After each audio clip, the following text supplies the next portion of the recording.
Hey everybody, welcome to Lending Leadership, the Creative Brief. I'm Rach. And I'm Rin. Welcome, everyone. We have a very special guest today. We are going to be talking with one of our awesome loan officers in the Chicagoland area, Dan Andersen, about his team and his success. Welcome, Dan. Thank you so much for having me. It's an honor. Thanks for joining us. Honestly, we've been very excited about grabbing some time to talk with you because there's a lot of loan officers out there that I think talk about marketing, they talk about video, they talk about doing all these different kinds of things, but you're in the trenches every day. This is part of just a pillar of how you run your business. And I have to say, I want to get into some dirt. All right. Because there's a lot of people out there that when they get their hands into something that is so different and unique, they just want to hold on to it. Right. But I think you are quite the opposite. You're such a giver. You want to teach. You always want to lead. I think that's a really unique quality, Dan. I love that about you, that you're always willing to share your knowledge and not just hold on to it for yourself. Where does that come from? I think it gets to the point to where you get to a spot in your career that you look back and say, it's not enough. I want more, but now I can start giving. And I think that's what HMA has really done for me. And I want to do that for everyone else as far as our loan officers and future loan officers and give them the ability to grow. And I feel like the more that they grow, the more our company grows. Naturally, the more I'll grow. So it's not a selfish thing, but it's a circle of life, if you want to say. If everyone's successful, you will naturally be successful. Surround yourself in a room with five people that are successful, you're successful. Surround yourself in a room with five people that aren't, you're probably going to fall short. I like that perspective, Dan. I feel like though, you've established you're at a place in your career now where you want to be on the coaching track. You want to help other loan officers. But for those who are getting started or who are just working to grow their businesses, tell us a little bit more about that core belief and why you think or what you think they could do to grow at this point, even by taking on the same mindset that you have now at a more established place in your career. So what are some steps or things that they can do to get onto that track of helping others in which it'll come back and that good karma will come and help their businesses as well? I think it comes down to two words, one being confident in who you are and your knowledge and what you're doing in this industry, but don't forget to be humble. The number one mistake is when you sit down next to somebody that have a much more mature age, an 80-year-old person, and you're just, I don't want to hear this person, but you forget to be humble to listen to somebody that's going to give you something very valuable and does probably know more than you. So I'd say in this industry for, lenders and people getting, loan officers getting into this and wanting to go to the next level, help out. Feed the knowledge that you have, help other people grow their business in social media, and get rid of the fear to get in front Mm-hmm. of a camera, because that's really what it's all about. It's the fear in front of the camera. Oh, I sound ridiculous. I look stupid. Well, guess what? I sound ridiculous and look stupid every single time, but I still do it, and people like it because it's genuine. So yeah, I think it's a big factor for people to step outside their comfort zone and start helping others. How many times do we hear that, Corinne, where it's like, Yeah, yeah. oh, I got a face for radio. I feel like we've said that so many times and people don't want to hear me talk. Well, they do. And that's the way to position yourself as the thought leader and the expert. And I love that humble confidence that is such an important way to be, to have the swagger, but then, to be grounded as well, I think is good in any industry that you're in. Your marketing stands out in such a big way. Is that something that you've always done, or did that evolve, or how did that all happen?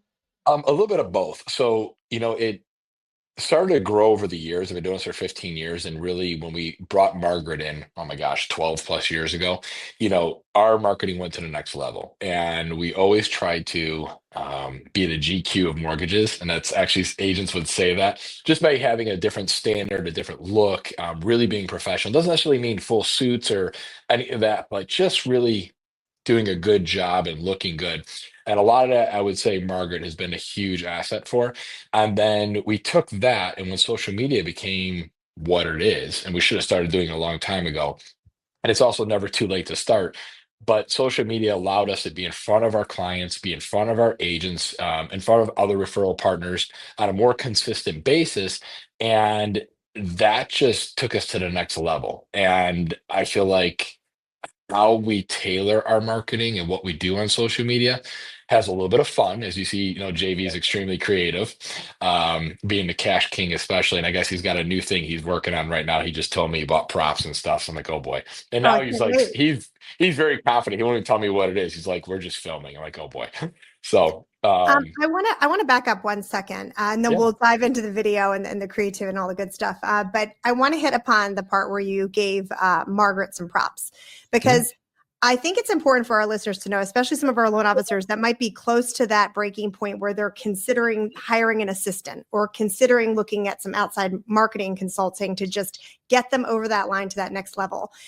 Dan, can you tell our listeners a little bit more about some tangible come ups that you really can cite once you had an expert like Margaret on the team who was able to focus on some of these things while you were focused on closing loans? Yes. So, that's a big, big part. I would actually say that I've done that very well throughout my career. But once I came to HMA, that changed dramatically. And the person I would owe that to really is going to be Dave Holland. So I have the Anderson team the way I do it. And as I hired my first person, which was Renee, that changed everything. That was a huge dynamic piece for my team and growing to next level. And then it was, Heidi and other people on my team. And then, my loan officers that are underneath me.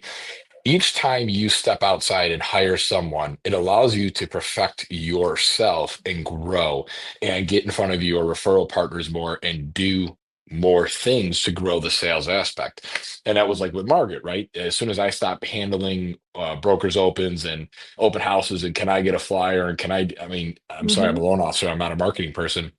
And that really helped. Well, I had the Anderson team and I was doing a very good job with it and successful, but Dave Howland does the best job at it, truly does. So he took the Howland twist and put it on my team and we revamped it. We promoted people with inside my team, which HMA is real big on promoting, staff to go to the next level, not just hiring outside better people. They look at their people that are awesome already. Let's go to the next level. So we did that. And then we restructured the sales force, the front end, and I have a team that it's unbelievable. I mean, what we're doing and how they're doing it, I could not 100% be where I'm at and where I'm heading without them or with Dave Holland's touch on this. Yeah. So leadership, a combination of leadership and building and promoting within has been a huge 100%. key for you. Now it's about growing the branch and giving loan officers the opportunity, like you guys are talking about, to grow themselves. And we give them what Dave gave us. Here, this is what we learned, how we do it. We want you to have this now. Yeah, that passing it forward of Mm-hmm. knowledge and just trying to, I Yeah. think the big thing in any industry, again, but certainly in the mortgage space, is to not reinvent the wheel. Look at what really successful people are doing Mhm. and do that. I think there's sometimes this feeling of, oh, well, I can't do it that way. They did it. No, if something's working for somebody else, do that. Don't Yeah. don't sit there in silence and be struggling. Look at what really successful people are doing and do that. You know, I constantly follow you, of course, and we collaborate on certain videos and fun things, and you're always sharing on social. I love that this is a really great little piece of advice. You're constantly sharing videos from your realtors on your story. It's not just stuff that you guys have created. Has that created either just more engagement, or what was the thought behind that? So it's been huge. That was the number one part I would say that changed everything in our social media and our growth in our industry. Mm-hmm. So I feel like when you sharing the agent stuff, they're putting a lot of time, right, into what they're doing with making videos for their homes, talking about their own business. You want to share it because one, you want to get that out there and you want to help them. And you also want to show your buyers and people that are following you, hey, look at this house that's showing up. And by doing that, I've obtained more organic agents and followers following us saying that, like, hey, thanks for sharing, and they start following, they see that you're a team player, but you're also not driving them crazy and saying, hey, you want to go to lunch tomorrow, want to get some coffee, and they're like, great, like, Mm-hmm. just start following this person who's driving me nuts. It's a very passive approach that is organically growing, and we're seeing the leads in the business coming in from it. We track it. I actually missed a golf outing, but my team was there. And several agents are like, "Oh, you guys, we see you on Instagram all the time, and you guys are the best," and blah blah blah. And they spoke so highly of us. And a lot of them didn't even actually ever meet me, but they might have done a deal with me, or maybe not, but they see the social media. So sharing, it's great. You have to have a combination of so many different things. And I think, you know what, you're in this industry, take care of your agents, share them. That's what it's all about. I like that because I feel like, Rach, that's like also another way. Dan's treating it as like a strategic touch, right? Like as we call it when you're reaching out through the CRM or you're submitting, you're giving them email, you're giving them a text message, you might do a phone call. He's looking at sharing what they're working on social media as just another way to promote them. And it's another way to just kind of stay in front of your partners too, Dan, or ones that you might want to be your partners, right? It's a great tip for loan officers to remember that spending that time on social media, however many hours it is a week, a little time towards your business is going to pay off in a way that you might not be able to directly attribute to, ROI on the week. But as you have those conversations when you're out in the field and somebody says, I noticed something you did online, that's when you're going to see the true impact of the effort. And it's Yep. super important. And it's so different now too. You can't really just go into a real estate office like we used to. I mean, we'd be Mhm. dropping off pizzas, we'd be doing flyers and all this. You're lucky if you see a handful of people, or one or two realistically. And you're doing that once a week, once every other week. Then you get busy and you'll do it for a couple months. With social media, you're consistently in front of agents and you're giving them something. Same with your clients. How hard is it to call clients and your past clients consistently? It's hard, and especially if you get really busy, you fall off.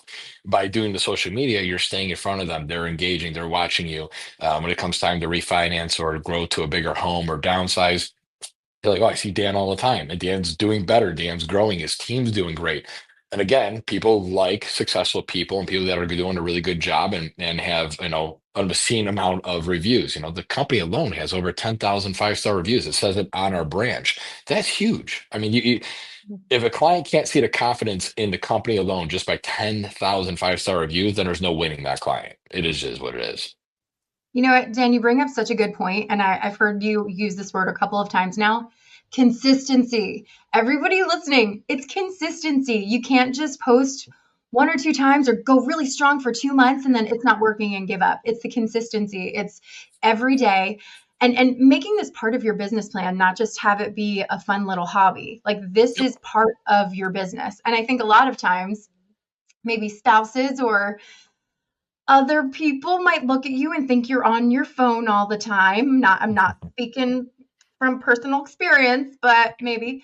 But it really is. It is part of your business. It's not just, a casual scroll and like. It is sharing people's posts. And then, hey guys, listening, this takes some of the heat off of your back to constantly come up with content, right, Dan? Because you're filling in the gaps with your Mhm. realtors' content that they're making. But sharing, liking, and commenting is huge, and that's part of the relationship build. But the consistency, you do a very good job at. It's not just every now and then. This is part of what you do. Do you build out Yeah. time? Do you block out time to do this, or is it just second nature now? It's 24/7. It's second nature. I'll be on the phone with a client doing a pre-approval. JV will he'll say he doesn't know how I do it, and I share two things or make a post while I'm on the phone with a client. My mind is 900 miles an hour, constantly going. So it's nonstop. But I also think that because I'm sharing and I'm building the algorithm of social media around what I'm doing, those posts that I want to share are starting to come up more, Sure. so I can get on and I can see things quicker. And then I'm also branching off and trying to find more agents, and more are being suggested to me in the Chicagoland area and other areas that I'm licensed in. But now I'm seeing that, and that's growing too. So it kind of gets easier as you continuously do it. Like making videos, when you first start off and doing a video, I mean, you all know it's not easy. It's intimidating. You, it's so hard. But once you do five of them, you're like, oh, it's easier. Next, you're a year later and you look back, you're like, oh my God, I can't believe how bad I was at this. And now I'm doing such a good job. So it does become easier, but it has to be a part of your life, not even just your business. And I think one mistake that a lot of people do, is they don't bring their life and their personal life into social media. Mhm. They're too much about business, business, business. And yeah, at first it's really good, but I think the audience starts to lose interest. They Oh want to yeah. see stuff. Like I posted my truck. I did some work on my truck, and everyone's like, I got so many comments and so many people went crazy about it because I don't think they would not know that I had the mechanical background to be able to tear apart a brand new truck and do what I did and put it back together. People want So to see you as a person and understand your hobbies and interests, not just yeah. the business side. And I think, yeah, sometimes you can get caught in tunnel vision, as a business owner, just posting about an article or a product or something that you want them to know about instead of just remembering to stop and share about what you're doing personally. I want to go back to something you mentioned, JV, and we have to talk about JV, Rach. So, I mean, you two are like the dynamic duo. I mean, it's like, you want to see online, what are they doing next? What's coming out next? Tell me about the history of how, you and JV met, how you guys got started on this path. I know JV is a successful video company too. And I know he's got a lot of experience with video, which is probably very helpful, but how did you guys start this whole process together? Meeting, the creative brainstorming process, some of the ideas you guys come up with. Give us a little bit of the scoop on that. So, with JV, we met years ago, and he actually used to be a real estate agent, Okay. and he worked for his dad and stuff like that. And I was a loan officer, naturally. That wasn't the field he wanted to be in. He also went down a path of professional training and bodybuilding and all that stuff. If you do scroll through his Instagram, you can see his pictures of him doing competitions and stuff. So he did that. I think he does still dabble that a little bit in the morning. So he's like me, where he's nonstop. I mean, up at 4 a.m. gym and then training a client and then gets into mortgages. But he came to me one day about wanting to get into mortgages. And I said, sure. And like I tell everyone, get licensed first and then we'll talk, because everyone talks and nobody gets licensed. So he got licensed. And then the next thing you know, he joined our team. And the first year hit off very, very good. And it was very impressive. And then all the COVID stuff happened. And yeah, that just kind of affected everybody. And, their business either skyrocketed or didn't. And then we had some changes in our team, and he became my right hand person. And it's been unbelievable ever since. And the one thing about JV is you can look at somebody and say that person is going to be better than me one day. And I look at JV and I say that. I think he has an unparalleled skill set that I can't even live up to. And I try to. So he makes me want to do better and do better for our team. Yeah. If I fail, the whole team fails. So I always try to make sure that I live up to their expectations. But when they start getting a little too excited, I come and I put 5 loans in 2 hours. And they're like, how did you just do that? So I don't let anyone get too ahead of me. But no, JV and I are a great dynamic. It's a yin and yang. They complement each other in multiple ways. And there's also a really good friendship and a trust that I have actually really never experienced in business before. So it's been a privilege and an honor to have him a part of the business and a part of my life. That is so special. And so I don't want to say I know so I'm rare, getting but teary eyed. I know. No, but All, it all the really is a feels. very special thing. All the feels. And I am a big, big believer that iron sharpens iron. And you're right. You are the sum of the people that you spend the most time with. So be very careful, to our lovely loan officer listeners, realtor listeners out there, who you let in your circle, who you let influence you. And I love that you want him to level up. You have to look around. If you have someone that's mentoring you, but they're kind of squashing your light, they got to go. They got to I'll be go. I'll be honest with you. It's the opposite with JV. It's me leveling up to him. I mean, he's nonstop. I mean, his work ethic, how much hours he puts in, his dedication, it's unreal. And it's not just him. Every one of our team members, I think, has felt what we are doing, and they've all grown. I mean, take Dora for example. It's on the team. Unbelievable what she's done since she's come on and became a part of our team. So it's like it goes JV, Dora, and then Angelos, and she's unreal with people on the phone. I mean, the way she treats her clients, her knowledge basis around loans. Again, I could not do the branch and could not focus on what the owners of HMA want me to do without them, because I can seriously step back and know the clients are 100% taken care of and the agents are beyond thrilled with them. And then the same with Angelos. I mean, he's really our backbone for all three of us. If Angelos is sick, we're like, oh my God, how do we disclose a loan? What do we do? I mean, he's awesome. So it's pretty wild what we have and what we can do. And it allows me to focus on everything I need to focus on and the tasks that the owners have me doing. Well, that's awesome. I mean, I feel like you've got the full package of team members that are just kind of vibing together, and you have to have different players on different areas of the field, right? Because Mhm. everybody has slightly different skill sets, and to be able to develop each person and see how they each complement each other is really when it's all firing together. I have to ask, what's coming up next with the Cash King? I mean, come on, is there any good? Are we going to get any snippets, Rach, on what's next in Team Anderson's arsenal of creativity? I don't know what's We coming we out next. We get a we should preview. do a video of like us now waxing the Cash King. I mean, I got all that hair going on. I was like, Jesus, JV, sitting in my bathtub. What's going on here? Gonna There get you a were some manscape. close-up shots. We'll have to put that in the future here, Rachel, that when they sub in some photographs on our podcast here, there are definitely some close-up shots of the Cash King enjoying his cash. Yeah, it was quite funny. I don't know if there's anything left on the Cash King. There might be. I mean, JV, who knows? We filmed so much of it.